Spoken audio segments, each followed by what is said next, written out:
उसी तरह से भद्रशिला नदी की भी पूरी तरह से खुदाई करेंगे और उसको भी उसी प्रकार से पुनर्जीवित करने का कार्य किया जाएगा जिस तरह से भैंसी नदी को किया गया। जितनी हमारी गौशालाएं हैं सरकारी,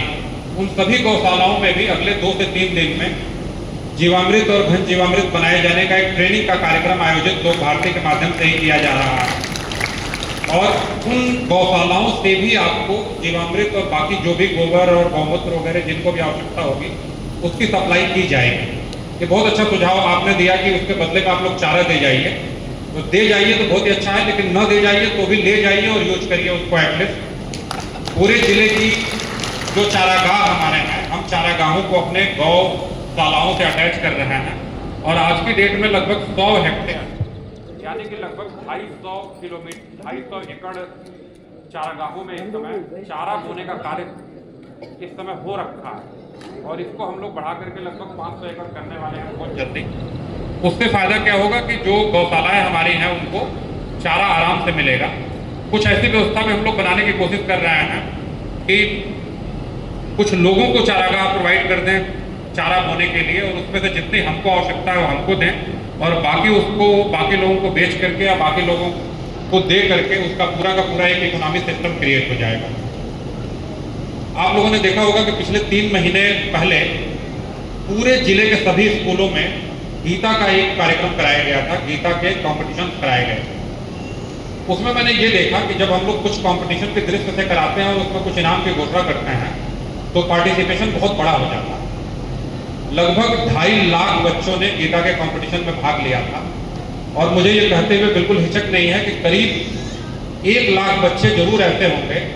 जिनको कम से कम 20 से लेकर 50 तक गीता के श्लोक कंठस्थ हैं और उनका अर्थ जो उनको याद है। और उसी श्रेणी में अगला इसका जो गीता का अगला जो कंपटीशन है वो 31 अक्टूबर को फिर से मेरे द्वारा रखा गया है और अब की बार कैटेगरी बढ़ाई गई है। उसमें आम जनता के लिए भी कैटेगरी खोली गई है, जो स्कूलों के टीचर हैं उनके लिए भी खोली गई है और हर कैटेगरी में बहुत अच्छे इनामों की घोषणा की गई। तो मेरी ये इसी को ध्यान में रखते हुए मेरे दिमाग में अभी आया जब आप लोग ये बात कर रहे थे कि कुआया ब्लॉक में जब हम ये प्राकृतिक खेती का कार्यक्रम करेंगे तो इसमें हम लोग अच्छी खेती करने वालों को गाय देने की एक योजना ला सकते हैं। तो इस पर अगर आप लोग कुछ काम करेंगे तो हम लोग भारी संख्या में इनाम के रूप में, पुरस्कार के रूप में जो लोग अच्छा कार्य कर रहे हैं, जो लोग अच्छी ट्रेनिंग दे रहे हैं, जो अच्छा सिखा रहे हैं या अच्छा फैला रहे हैं, उनको सीधे सीधे हम लोग बढ़िया जो हमारी देसी गाय होती है, दूध देने वाली गाय होगी,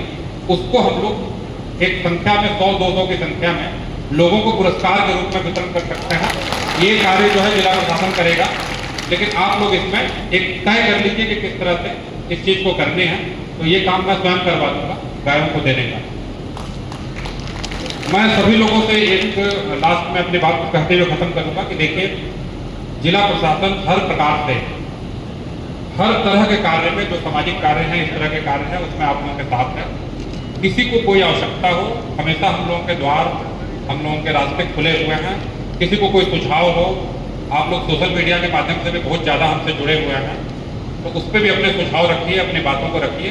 हर सुझाव पे, हर शिकायत पे कार्रवाई होती है। एक टीम लगी हुई है जो आपके स्क्रीनशॉट को निकालती है, उस पर अफसरों को फोन करती है, उस पर रिपोर्ट लेती है, फिर वापस बताती है।